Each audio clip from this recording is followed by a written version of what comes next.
안녕하세요. 저는 경기도의 한 호텔 제과점에서 근무하고 있는 29살 여성입니다. 얼마 전에 연차를 내고 제가 어린 시절에 다녔던 초등학교를 가봤어요. 어릴 때는 학교 운동장이 정말 커 보였는데 어른이 돼서 다시 가보니 정말 작더라고요. 초등학교를 둘러보니 문득 이뤄지지 않은 첫사랑을 평생 가슴속에 품고 산다는 말이 생각났습니다. 이 말 살면서 한 번쯤은 들어보셨죠? 모두가 그랬듯 어렸을 때 제 첫사랑 또한 참 순수했어요. 손만 잡아도 두근거리고 붙어만 있어도 종일 기분이 좋았답니다. 그렇게 마음속에서 잊지 않고 품고만 살다가 성인이 되어서 다시 첫사랑을 만나게 되었어요. 그것도 참 우연히 말입니다. 그의 이름은 바로 김동규인데 제가 왜 이런 말로 사연을 시작하냐면 첫사랑은 마음속에 품고만 살았어야 했다는 걸 알려드리기 위해서예요. 저는 아쉽게도 20년 전 첫사랑이 준 달콤한 추억거리 때문에 어른이 되어서도 첫사랑한테 많이 휘둘리고 말았거든요.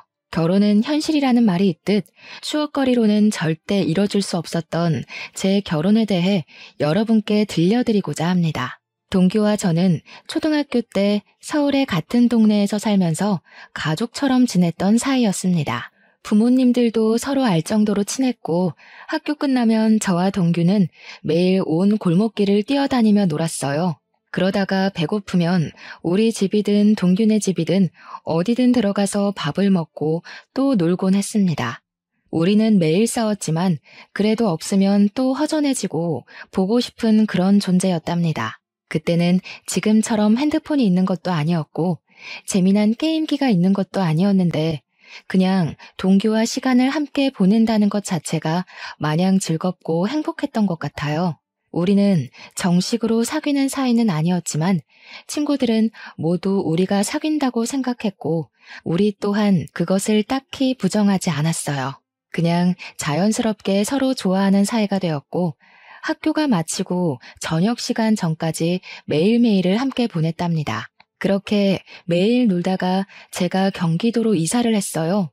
그때는 핸드폰이 없어서 메신저로 한 번씩 연락하고 방학이 되면 제가 서울로 놀러 가기도 하고 동규가 경기도로 놀러 오기도 하면서 만남을 이어갔습니다. 그러다 고등학생이 되면서 자연스레 연락이 끊겨버렸어요.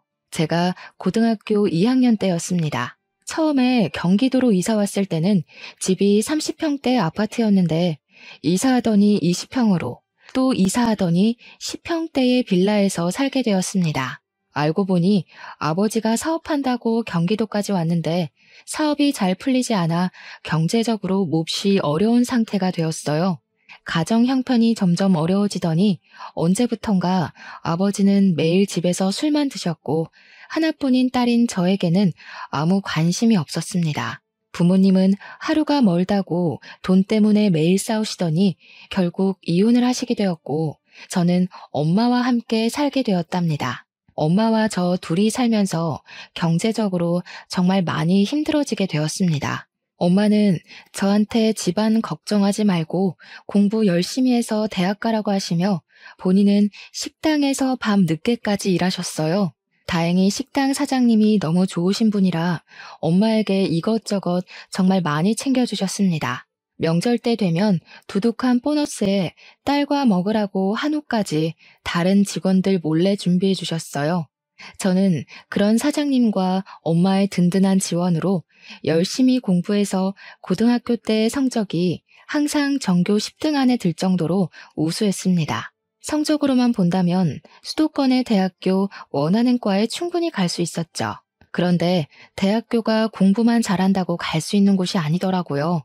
입학금에 등록금까지 금액이 엄청났고 게다가 학교 다니며 사용할 제 생활비도 있어야 하잖아요. 학비에 생활비까지 도무지 그 금액을 감당할 수가 없을 것 같아 어쩔 수 없이 대학교를 포기했습니다. 지금 대출을 받아가며 대학교에 다니는 것보다 당장 돈을 벌 수 있는 자격증을 따는 게 더 현실적으로 맞는 것 같았거든요.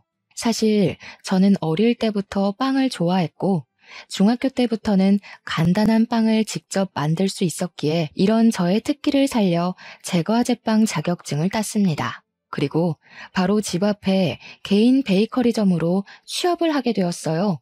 개인 베이커리점이기는 하지만 동네에서는 꽤 크고 유명한 곳이었고 베이커리점 사장님은 호텔 제과점에서 근무하시던 분이라 그곳에서 빵 만드는 기술을 많이 배울 수 있었습니다. 꽃 같은 나이인 20대지만 친구들과 만나지도 않고 연애 같은 거는 꿈도 꾸지 못했으며 하루에 3시간에서 4시간만 자고 일에만 빠져서 살았어요. 이런 저의 모습을 좋게 보신 사장님은 호텔 제과점에 계시는 지인분께 저를 추천해 주셔서 27살의 나이에 호텔 제과점에 입사하게 되었고 지금까지 열심히 일하고 있네요. 지금은 이렇게 제과점에서 일하고 있지만 나중에는 제 이름을 건 빵집을 차리는 것이 제 소원입니다. 그래서 그날을 위해 열심히 배우고 일하고 있답니다. 제가 호텔 제과점에 입사해서 일하는 동안 엄마도 열심히 식당에서 일하시며 돈을 차곡차곡 모으시고 식당 사장님의 도움을 받아 엄마가 직접 음식점을 차리셨어요. 처음에는 아주 힘들었지만 그래도 엄마가 오랜 시간 식당에서 일해온 경력도 있으시고 손맛도 좋으셔서 그런지 동네에 점점 입소문이 나서 지금은 대기업 간부들 월급 정도는 순수익으로 나오는 상황이랍니다. 갈수록 엄마의 식당도 잘 되고 저 역시 호텔 제과점에서 일함으로써 이전과는 다르게 조금은 여유 있는 생활을 하고 있습니다. 그러던 어느 날이었어요. 언제나 그랬듯이 저는 호텔 제과점으로 출근해서 일하고 있었습니다. 한창 정신없이 일하고 있는데 어디선가 많이 본 남자가 들어오더라고요. 자세히 보니까 어릴 때 서울에서 같이 놀던 김동규였습니다. 10대 때 헤어진 우리가 20대가 되어 생각지도 못한 장소에서 만나서 신기하기도 하고 너무 반가웠어요. 동규에게 아직도 예전에 그곳에서 사느냐고 물었더니 20살 때 어릴 적 같이 살던 서울에서 경기도로 이사를 했대요. 동규는 어릴 때는 그저 개구장이에 공부도 못했는데 고등학교 때 정신 차리고 공부를 열심히 해서 교대에 입학했다고 합니다. 별 문제 없이 무사히 졸업하고 지금은 제가 일하는 제과점 근처에 초등학교 교사가 되었대요. 그러면서 어머니 생신이라서 케이크를 사러 왔다고 하며 오늘은 생신 파티로 바로 가봐야 하니 내일 다시 보자고 했어요. 저는 동규의 말에 제 명함을 건네고 동규 역시 자신의 연락처를 제게 주었어요. 다음 날 일하고 있는데 동규한테 연락이 왔어요.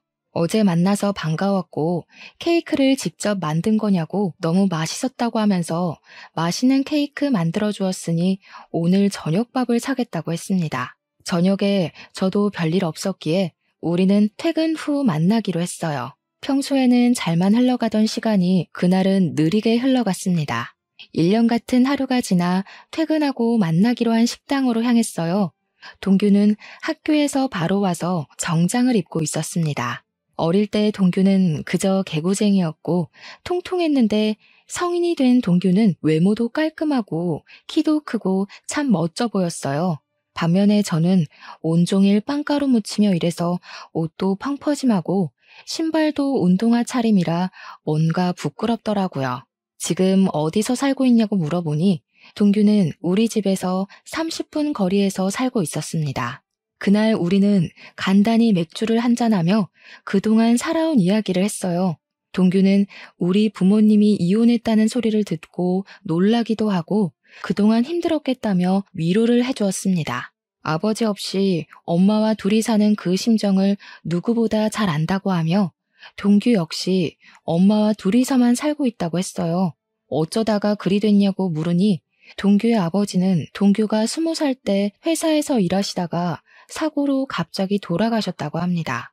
그래서 제가 너도 참 아버지 없이 힘들게 다녔겠다고 했더니 아버지의 빈자리가 크기는 컸지만 그래도 아버지께서 돌아가실 때 사망보험금을 받아서 그 돈으로 대학교까지 무사히 졸업할 수 있다고 했어요. 우리는 둘 다 아버지 없이 지내는 외로움이 커서인지 오랜만에 만났지만 대화가 정말 잘 통했고 자정이 된지도 모를 정도로 너무 재밌었습니다. 더 이야기하고 싶었지만 아쉽게도 다음날 출근을 해야 해서 어쩔 수 없이 헤어졌네요. 그 후로 저와 동규는 하루도 빠짐없이 연락을 주고받았고 일주일에 3번은 퇴근 후 만나 이런저런 이야기를 나눴습니다. 이야기를 나누다가 우리 둘 다 애인이 없고 아직 어린 시절에 풋풋했던 감정이 있음을 깨닫게 되었고 얼마 지나지 않아 우리는 연인이 되었어요. 연인이 된 그 주 주말 서로의 집에 가서 각자의 어머니께 인사를 드리게 되었습니다. 우리 집에서도 동규네 집에서도 어린 시절 코올리개들이 어느새 이렇게나 컸냐고 하며 너무 좋아하셨습니다. 그러면서 어릴 때 인연이 평생 가면 너무 좋을 것 같다며 두 분 다 우리의 만남을 축하해 주시고 응원해 주셨답니다. 어느덧 우리는 28살이 되었어요. 슬슬 주변에서 결혼한 친구들의 이야기가 들리고 우리도 결혼에 대해서 진지하게 고민을 하게 되었습니다. 우리는 어차피 서로의 어머니를 알고 있으니 바로 상견례를 하기로 하고 상견례 날짜와 장소를 잡았습니다. 약속한 상견례 날이 되었고 저와 엄마는 먼저 식당에 도착하고 이제 예비 남편이 된 동규와 동규 어머니는 10분 정도 후에 도착했어요. 어머, 이게 얼마만이에요? 잘 지내셨죠? 그런데 아버님은 어디 가시고 왜 혼자 오셨어요? 엄마, 사실은 희준의 부모님 고등학교 때 이혼하셔서 희준은 지금 엄마랑 살고 있어. 뭐? 이혼? 희준 네가 이혼했단 말이야? 아니 어쩌다가 너는 왜 그런 말을 미리 안 했어? 이혼 가정이면 조금 곤란한데? 성격 문제로 희주 아빠랑 어쩔 수 없이 갈라졌습니다. 그런데 이혼했어도 저는 우리 딸 부끄럽지 않게 키웠습니다. 지금 모아둔 돈도 있고요. 그러니 우리 집 가정 형편 말고 희주 자체만을 봐주세요. 맞아.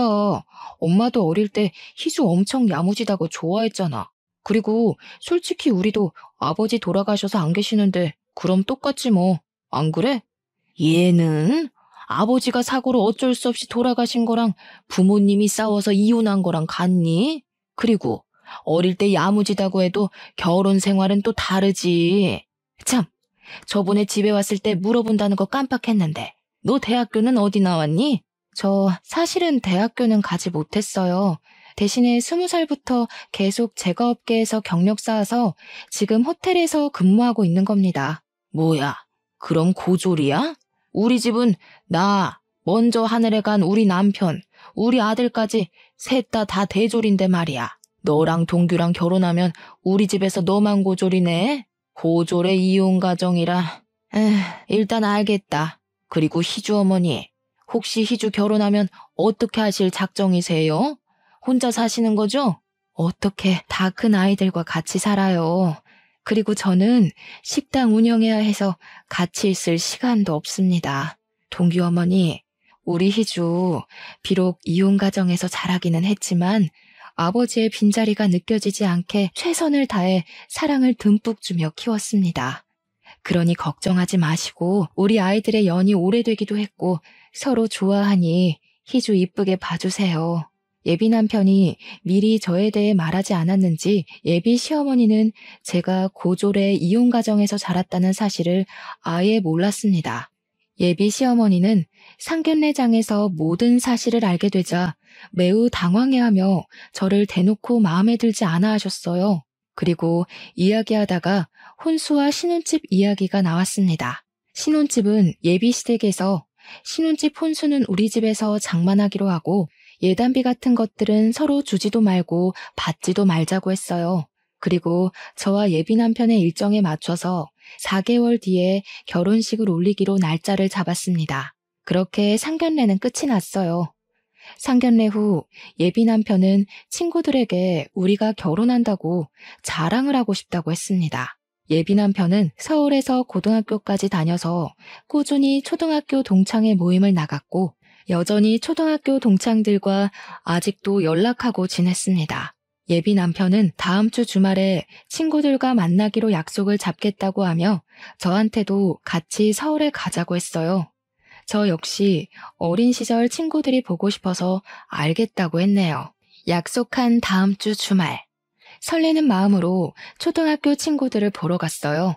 중학교 이후로는 처음 보는 친구들이 저를 보며 너무 반가워해주고 저도 어린 시절에 그 모습 그대로 있는 친구들을 보니 신기하고 마냥 좋았습니다. 친구들은 우리가 결혼을 한다니, 어릴 때 그렇게 손잡고 다니더니 결혼까지 하냐며 진심으로 축하해 주었어요.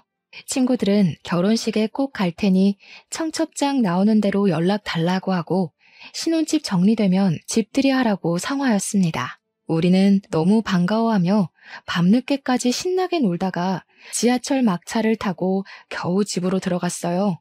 친구들에게 결혼 사실을 알린 후 우리는 본격적인 결혼 준비를 시작했습니다. 일단 결혼식장과 스드메를 알아보러 다녔어요. 남들은 결혼식장 고르고 스드메 준비할 때 많이 싸운다던데 우리 둘은 취향이 비슷해서인지 큰 다툼 한 번 없이 바로바로 결정되었습니다. 그리고 신혼집을 알아봤어요. 우리의 경제적인 형편과 회사와의 거리 등 모든 것을 생각해보니 우리가 살 수 있는 집이 두 채가 있었습니다. 금액은 둘 다 비슷했고 하나는 방 2칸에 우리 둘의 회사 가운데에 있는 집이고 다른 하나는 방 3칸에 남편 회사와 가까운 곳에 있는 집이었어요. 저는 방 2칸짜리 집을 원했습니다. 왜냐하면 그 집이 제 회사와의 거리가 차로 15분 거리이기도 했고 햇빛도 잘 들고 뭔가 집 분위기가 참 좋아 보였어요. 하지만 3칸짜리 집으로 가면 회사와의 거리가 40분으로 늘어나고 무엇보다 햇빛이 잘 들지 않는 것 같았습니다. 그래서 저는 2칸짜리 집을 원했는데 예비 남편은 남편 회사와 집이 가까운 3칸짜리 집을 원했어요. 거리도 거리였지만 남편 주변에 결혼한 형들이 아이 생기고 나서 아이 방 만든다고 이사 다니면 힘드니까 신혼집은 되도록 큰 곳으로 구하라고 했대요. 게다가 방 3칸짜리 집은 전에 살던 집주인이 해외로 이민 가면서 냉장고, 세탁기, 장롱, 에어컨 등 어지간한 것들을 다 두고 가는 상황에다가 집주인 성격이 깔끔해서인지 가구들 상태도 최상급이었습니다. 거의 풀옵션인 상황이라 따로 살 것은 침대밖에 없었어요. 예비 남편은 보기 드문 풀옵션에 우리도 결혼하고 아이가 생길 텐데 그때를 생각해서 아예 방이 3개 있는 집을 신혼집으로 하자고 했습니다. 저는 처음에는 반대했지만 남편의 말을 들어보니 틀린 말은 아닌 것 같아서 남편의 말에 수긍하기로 했어요. 회사와 집의 거리가 멀다는 것이 문제이기는 했지만 저는 출퇴근 시간이 규칙적이지 않아서 아예 새벽 아니면 오후에 출근을 하는 반면 예비 남편은 차가 많이 다니는 시간에 출퇴근하니 차라리 남편의 회사가 가까운 곳으로 가는 것이 더 낫겠다는 생각이 들었어요. 그래서 방 3칸 집을 우리의 신혼집으로 결정했습니다. 저와 예비 남편은 예비 시댁에 가서 방 3칸짜리 집으로 정했다고 말씀드렸어요. 예비 시어머니는 위치며 집 크기, 그리고 풀옵션인 것까지 너무 좋다고 하셨습니다. 집 크기도 그러고 위치도 우리 집이랑 가까워서 좋기는 한데 그럼 침대만 새로 드리면 되는 거 아니야? 요새 결혼은 반반 결혼이 대세라던데. 그러면 어차피 침대 얼마 하지도 않으니 집 살 때 반반 부담하자. 어때? 반반이요? 원래 집은 해주신다고 하시지 않았나요? 그렇긴 한데 그때는 네가 혼수를 다 장만했을 때고 지금은 혼수 장만 다 안 해도 되는 상황이잖아. 그리고 희주 너도 결혼할 때 뭐라도 해와야지 나중에 말이 없잖아. 안 그래? 그니까 그냥 반반씩 부담해서 집 계약하자. 예비 시어머니는 집을 해주시기로 했는데 갑자기 집값을 반반 부담하자고 하셨습니다. 저는 저 혼자 결정할 문제는 아닌 것 같아서 저희 엄마와 의논해보고 알려드리겠다고 했어요. 그날 집에 와서 엄마에게 이런 상황을 말씀드리니 엄마 역시 예비 시어머니와 같은 생각이라며 너무 아무것도 안 해가면 나중에 말이 나온다고 하셨습니다. 어차피 지금 상황이 혼수는 거의 할 것 없고 침대 솔직히 그다지 비싸지도 않으며 게다가 엄마와 제가 꾸준히 일하고 있으니 경제적으로도 어렵지 않다며 반반으로 하자고 하셨어요. 저 역시 어차피 결혼하면 부부는 경제 공동체로 같이 생활하는 것이기에 반반으로 부담하는 것이 바르다고 생각되어 예비 시어머니의 말에 따르기로 했습니다. 그래서 저와 예비 남편이 함께 그 집을 마련했어요. 당연히 명의도 공동 명의로 했답니다. 신혼집을 구했으니 이제 침대를 알아보러 다녔어요. 내 주변에 결혼한 언니들의 이야기를 들어보면 신혼 때 아예 훗날 태어날 아기까지 생각해서 큰 침대를 사는 게 좋다고 들었습니다. 저와 예비 남편은 둘 다 아기들을 좋아해서 결혼하면 바로 아기를 가질 생각이었기 때문에 패밀리 침대를 사기로 하고 바로 계약했습니다. 그런데 예비 남편이 그 옆에 있던 1인용 침대도 사자는 것입니다. 싱글 침대는 왜 사냐고 했더니 부부 침실로 사용할 큰 방을 빼면 방이 2개가 남는데 이 방 중 하나를 게스트룸처럼 사용해서 어머니들이 오시면 그 방에서 주무시게 하자는 거예요. 사실 아기 생기기 전까지 방 하나는 남편 취미방으로 사용하고 다른 방 하나는 제 서재로 사용하려고 했는데 뭐 이렇게 하는 것도 나쁘지 않겠다 싶어 싱글 침대도 계약하고 작은 장롱까지 계약했습니다. 이렇게 가구까지 다 샀고 결혼식 전에 가구만 집에 들이면 되었어요. 이어서 웨딩 촬영도 하고 청첩장도 만들었습니다. 저와 예비 남편은 지인들에게 청첩장을 돌리며 행복하게 살 날만 손꼽아 기다리고 있었어요. 그러던 어느 날 일하고 있는데 예비 시어머니한테 전화가 왔습니다. 지금 제가 일하는 곳 근처에 볼 일이 있어서 왔는데 잠깐 나올 수 있냐는 거예요. 마침 한가한 시간이라 잠깐 시간이 될 것 같아 30분 정도는 여유 있으니 가겠다고 했습니다. 예비 시어머니는 호텔 안에 카페에 있을 테니 그곳으로 오라고 하셨어요. 점장님께 말씀드리고 카페에 가보니 예비 시어머니가 앉아있고 저를 보더니 반가워하셨습니다. 지나가는 길에 잠깐 얼굴 보고 싶어서 들렀다며 결혼 준비하느라 바쁠 텐데 신경을 많이 못 써줘서 미안하다고 하셨어요. 그래도 둘이 참 기특하네. 이렇게 알아서 준비를 척척하고 말이야. 사실 오늘 내가 부탁이 하나 있어서 잠깐 보자고 했어. 내가 피부가 좀 예민해서 실크 이불 아니면 잠을 못 자. 그리고 허리도 좋지 않아서 침대 매트리스도 저렴한 거 쓰면 못 잔단다. 그 점 염두에 두고 침대 주문하라고 부른 거야. 네? 갑자기 그건 무슨 소리예요? 어머니, 이불이랑 침대도 사야 하는 거였어요? 얘는 너희 신혼집에서 나랑 같이 살기로 했잖아. 그래서 작은 방에 내 침대랑 장롱 드린다며. 그 방이 내 방이라고 해서 나 너희 결혼 날짜에 맞춰서 집도 내놨어. 저 그런 얘기 한 적도 없고 동규한테 들은 적도 없는데요? 잘못 알고 계신 거 아니에요? 상견례 끝나고 같이 살기로 말 다 됐다고 하던데 동규가 아직 말하지 않았나 보네. 그리고 너 남편 될 사람한테 동규가 뭐니 동규가. 결혼하면 남편은 서방님이라고 쓰는 거야. 되도록 존칭도 쓰고 알겠니? 아무튼 너희 둘 다 계속 일하느라 바쁘기도 했고 특히 너는 고졸의 부모님도 이혼하셔서 집안 살림이나 집안 어른에 대한 예절을 뭐 제대로 배우기라도 했겠니? 그래서 내가 너랑 같이 살면서 너한테 살림도 가르쳐주고 음식도 가르쳐주고 할 거다. 알겠니? 저는 여기서 일하고 있는데 제가 어떻게 살림을 해요.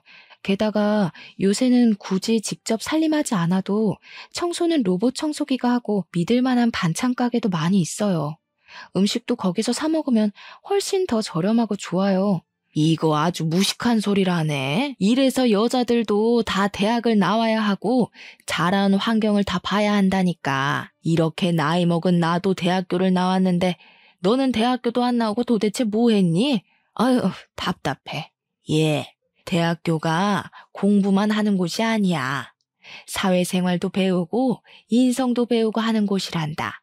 알겠니? 그리고 고졸 출신인 네가 대졸 출신인 시어머니와 교사인 남편 어디 가서 구할 수나 있겠니? 고졸 출신들은 대졸 출신을 무조건 따라야 해. 그니까 잔말 말고 내가 하자는 대로 해. 결혼하면 즉시 여기 관두고 딱 집에 붙어서 살림만 해. 알겠지? 죄송하지만 저도 여기서 일하면서 얻는 성취감도 있고 제 꿈도 있습니다. 그래서 전 이 일 절대 포기 못해요. 그리고 지금 일하러 들어가 봐야 할 것 같아요. 이 얘기는 못 들은 걸로 하겠습니다. 뭘 못 들은 거로 해? 오늘은 일찍 퇴근하는 날이지? 퇴근하고 동규랑 우리 집으로 와라. 내가 동규한테 말해놓으마. 알겠니? 저는 더 이야기하고 아닌 건 아닌 거라고 말하고 싶었지만 점장님이 빨리 들어오라고 전화가 와서 바로 들어가 봐야만 했습니다. 시어머니와 이야기하니 싱숭생숭했어요. 저는 예비 남편과 저 단둘이서만 살기를 바랐습니다. 솔직히 결혼하는 모든 신혼부부가 다들 그러지 않겠어요? 물론 저는 예비 시어머니와 아주 친했던 사이긴 했지만 아무리 그래도 어떻게 결혼하자마자 시어머니를 모시고 삽니까? 게다가 제가 집에만 있는 사람도 아니고 저는 일을 하고 이 일로 반드시 이루고 싶은 꿈도 있는데 그 모든 것을 다 포기하고 집에만 있으라니 말이 되지 않았습니다. 저는 일단 이따가 퇴근하고 예비 남편을 만나 이게 어찌 된 상황인지 물어보기로 했어요. 터벅터벅 다시 저의 일터로 가려는데 호텔 카페 사장님이 저를 부르셨습니다.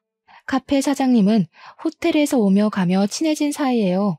사장님은 저만 보면 꼭 딸 같다며 저에게 커피 한 잔씩 꼭 타주시고는 하셨습니다. 사장님은 예비 시어머니를 가리키시면서 누구냐고 물으셨어요.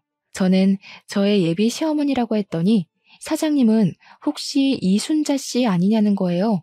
저희 예비 시어머니 성함이 맞아서 어떻게 아시느냐고 물었습니다. 알고 보니 카페 사장님과 예비 시어머니는 초등학교, 중학교, 고등학교 동창이었더라고요.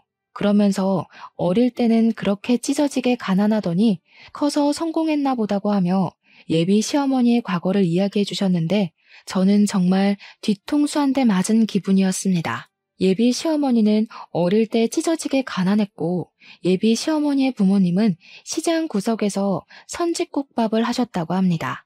그런데 예비 시어머니 아버지가 알코올 중독자에 도박하셔서 어머니가 국밥집으로 돈을 벌면 아버지가 그 돈을 다 밖에서 쓰고 왔다고 해요. 만약 어머니가 아버지한테 돈을 주시지 않으면 아버지는 시장에서 소리 지르고 다 뒤집어 엎고 난리가 났다고 합니다. 그래서 경찰서 유치장에 여러 번 왔다 갔다 하셨고 그게 몇 년째 반복되다가 너무 힘들어서 결국 이혼을 하셨대요. 그 후로도 찢어지게 가난했고 어머니는 고등학교 중퇴 후 잠적을 했다는 거예요.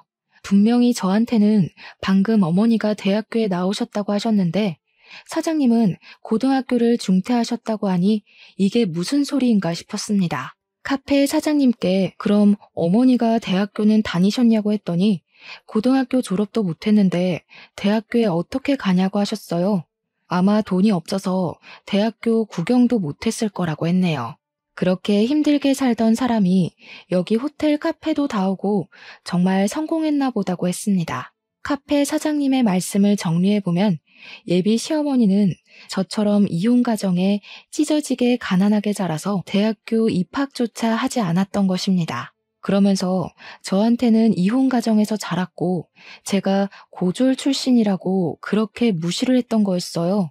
저는 카페 사장님의 말씀을 듣고 동규와의 결혼을 진지하게 다시 고민해봐야겠다는 생각이 들었습니다.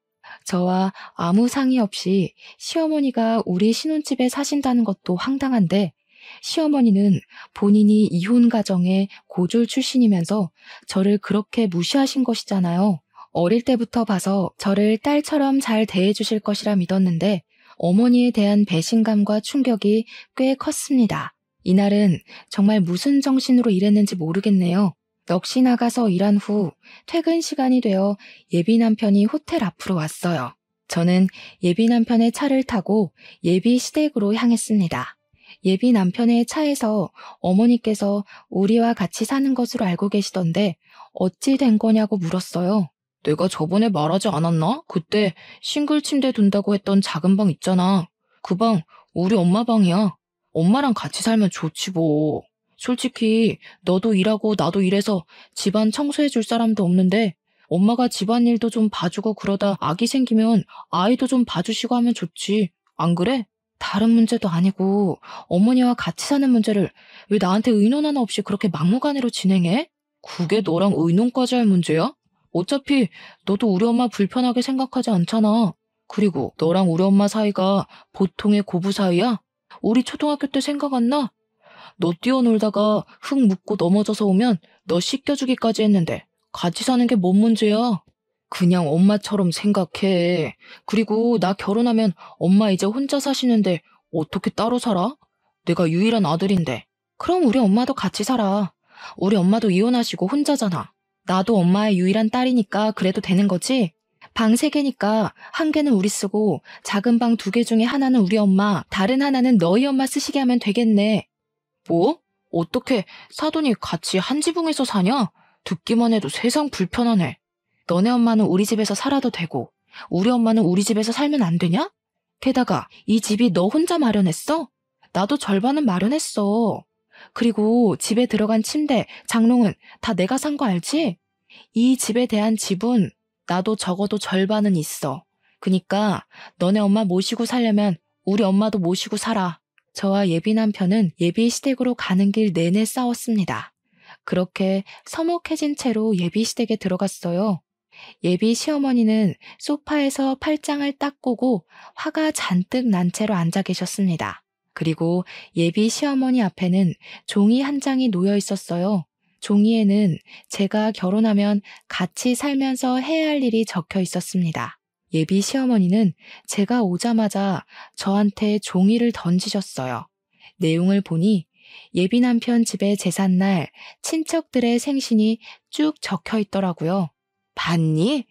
네가 이혼 가정의 고졸 출신이라 아무것도 모를 것 같아서 얘기하는데 자고로 여자가 시집 가면 시댁의 행사는 목숨보다 귀히 챙기는 거다. 알겠니? 그리고 조금 있으면 명절이지?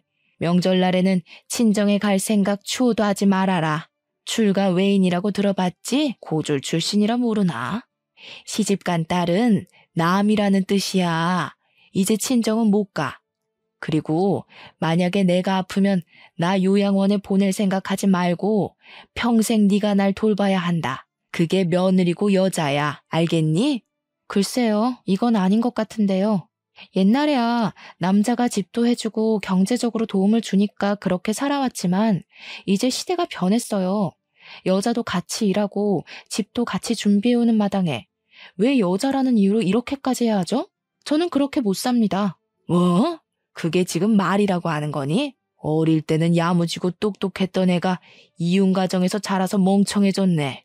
그래, 너도 맞벌이하고 집도 반반으로 준비해왔어.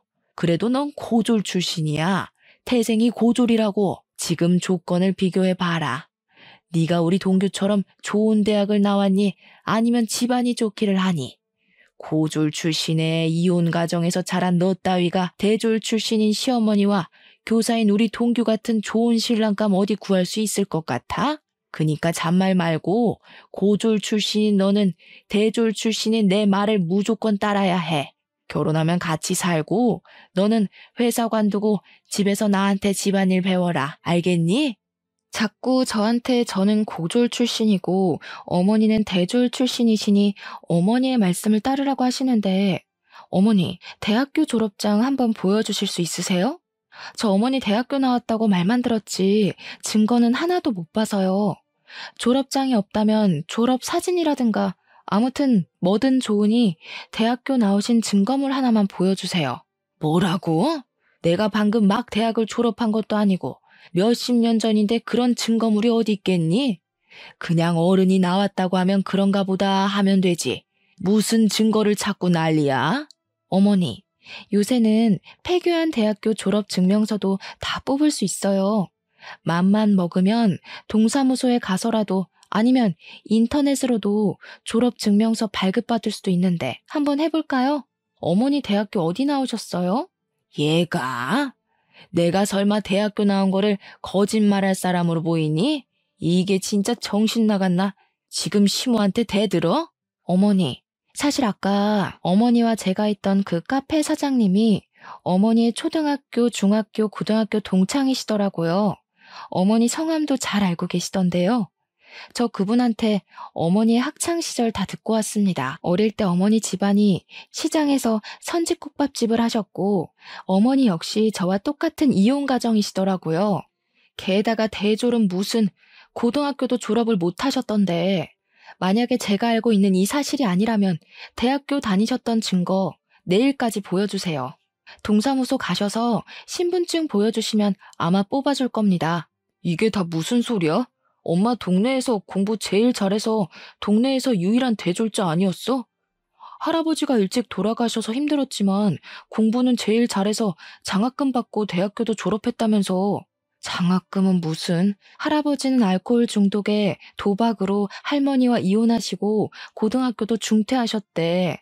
동창이었던 카페 사장님 말씀으로는 돈이 없어서 대학교 구경도 못 해보셨을 거라던데. 그래, 나 고등학교 중퇴했고 우리 부모님은 이혼했다. 그게 뭐? 이 나이에 그게 무슨 상관인데? 맞아요.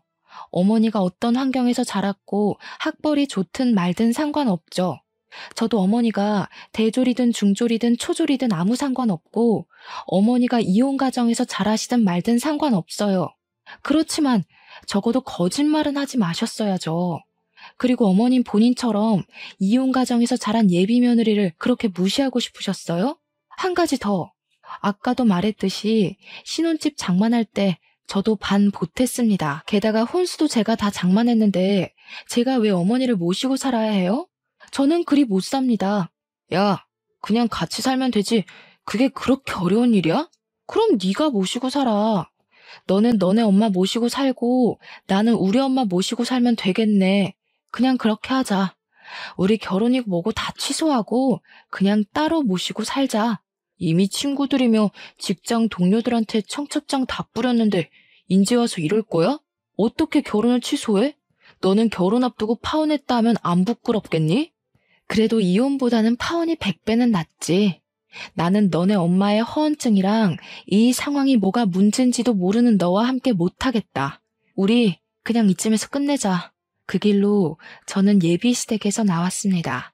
그리고 집에 가서 엄마한테 예비 시어머니의 실체에 관해서 이야기하고 이래서 파혼할 것이라고 말씀드렸어요. 엄마는 그런 일이 있었느냐고 하며 내가 돈이 없어서 공부를 못 시킨 게 후회된다고 하며 마음 아파하셨습니다. 그런 엄마를 보는데 제 마음도 너무 속상했어요.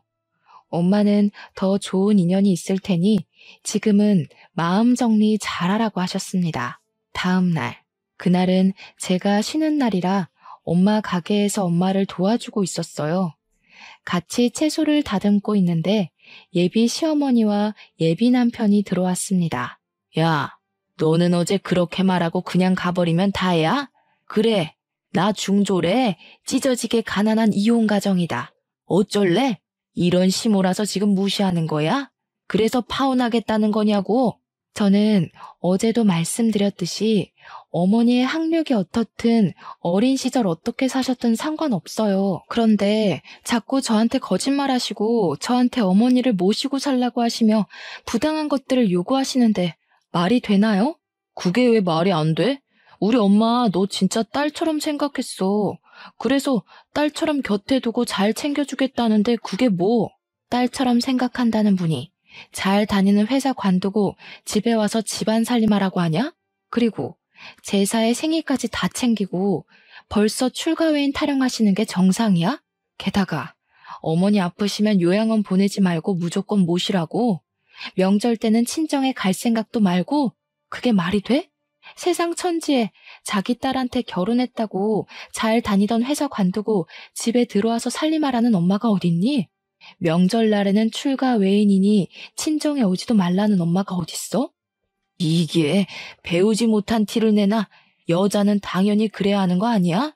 그러는 그쪽은 뭐 그러셨나요? 개구리가 올챙이적 기억 못한다더니 딱 그 꼴이네요. 우리 애들 초등학교 시절 때 그쪽 시어머니 치매 오셨죠? 그때 그쪽 남편은 집에서 모시자고 그러고 그쪽은 요양원에 보내자고 하면서 매일 싸우셨잖아요. 본인은 그래놓고 우리 딸한테는 그쪽 치매 걸리면 그쪽에 똥오줌 다 치우라는 겁니까? 명절 때는 또 어땠고요? 명절 아침에 해 뜨자마자 시댁에서 탈출했다고 좋아하던 사람이 누군데 우리 애한테는 친정에는 가지도 말라고 해요? 그쪽이나 제대로 하고 이런 요구하세요. 아시겠어요? 당장 나가요. 영업방해죄로 신고할 테니까. 엄마가 예비 시어머니의 과거 행적들을 하나하나 말하자 예비 시어머니는 아무 말도 못하고 그저 소리 지르고 화만 냈습니다. 끝까지 나가라고 했지만 끝까지 두모자가 나가지 않고 행패 부리길래 결국 경찰을 불러서 그들을 쫓아냈어요. 이렇게 저는 파혼하고 지금은 엄마와 저 둘이서 다시 예전처럼 오붓하게 살고 있답니다. 예식장과 신혼집, 가구 등을 다 취소하면서 위약금을 많이 물기는 했지만 인생 공부했다 생각하고 있어요. 그 뒤로 동창들을 통해 우연히 예비 남편이었던 동규의 소식을 듣게 되었는데 동규는 저와 파혼한 후 매일 술만 먹었고 음주운전을 하다 적발돼서 벌금형을 받고 학교도 잘렸다고 합니다. 예비 시어머니는 그동안 남편의 사망보험금으로 먹고 살았는데 갑자기 아들은 벌금형 받고 잘 다니던 학교도 잘려서 지금은 그 돈을 다 탕진하고 원룸으로 이사해서 둘이서 아웅다웅 살고 있다고 들었어요. 여기까지가 제 첫사랑이었던 동규와 저의 이야기입니다. 이제 저는 동규를 다시는 만나지 않을 것이고 혹시라도 만난다고 해도 더는 이전처럼 서로에게 따뜻한 호감을 느낄 수는 없을 거예요. 이래서 첫사랑은 마음에만 두고 추억에서만 그리워하며 살아야 하는 건가 봅니다. 순수한 마음으로 만났지만 끝내는 이루지 못했던 첫사랑. 오늘 이 사연과 함께 보내버리고 당분간은 저의 꿈을 위해 열심히 달리려고요. 그러다 보면 제게도 언젠간 좋은 날이 오겠죠? 그날을 향해 오늘도 힘내겠습니다. 저의 긴 사연을 들어주셔서 감사합니다.